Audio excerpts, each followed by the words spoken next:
Alors, l'Évangile. Romains, chapitre 1, à partir du verset 1.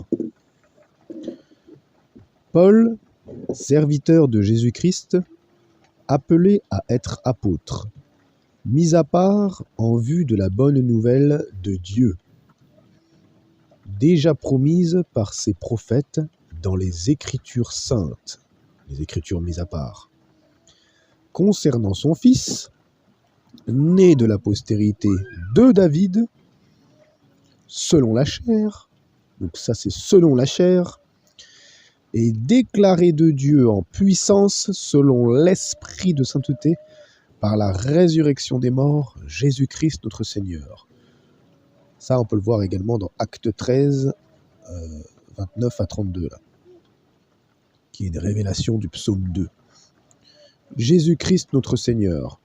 Par lui, nous avons reçu la grâce et l'apostolat.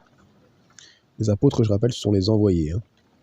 L'apostolat, l'action d'être envoyé, afin d'amener en son nom toutes les nations à l'obéissance de la foi, du nombre desquels vous êtes, aussi, appelés par Jésus-Christ, à tous les bien-aimés de Dieu qui sont à Rome.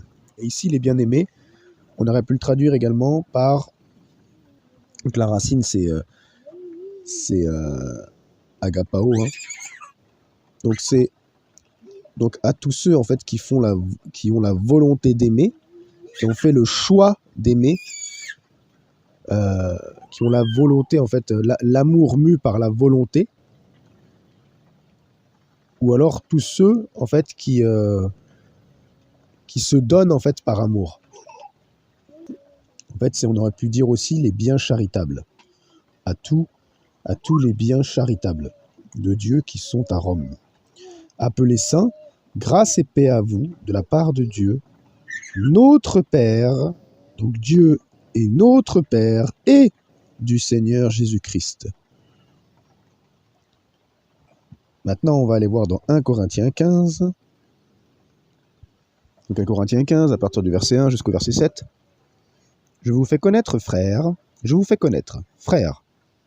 et sœurs, bien sûr, la bonne nouvelle que je vous ai annoncée, que vous avez aussi reçue, dans laquelle vous tenez ferme, et par laquelle vous êtes sauvés.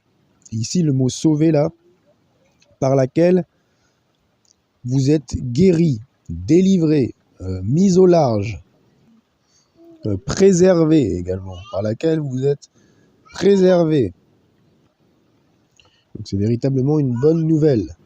Je rappelle toujours, dans laquelle il n'y a pas de mauvaise nouvelle. Si vous la retenez dans les termes que je voulais annoncer. Autrement, vous auriez cru en vain. En effet, je vous ai communiqué avant toute chose ce que j'ai aussi reçu. Donc que Christ, donc là il dit pas Jésus. Vous allez voir que la bonne nouvelle là, tout comme dans Romains 1, ça ne concerne pas Jésus tout court. C'est la bonne nouvelle de Dieu, la bonne nouvelle de Christ. Donc que Christ est mort pour nos péchés selon les Écritures, qu'il a été enseveli et qu'il a été ressuscité le 3e jour selon les Écritures, et il est apparu, donc première phase, mort pour nos péchés, enseveli, ressuscité le 3e jour, je rappelle qu'on est ressuscité avec lui,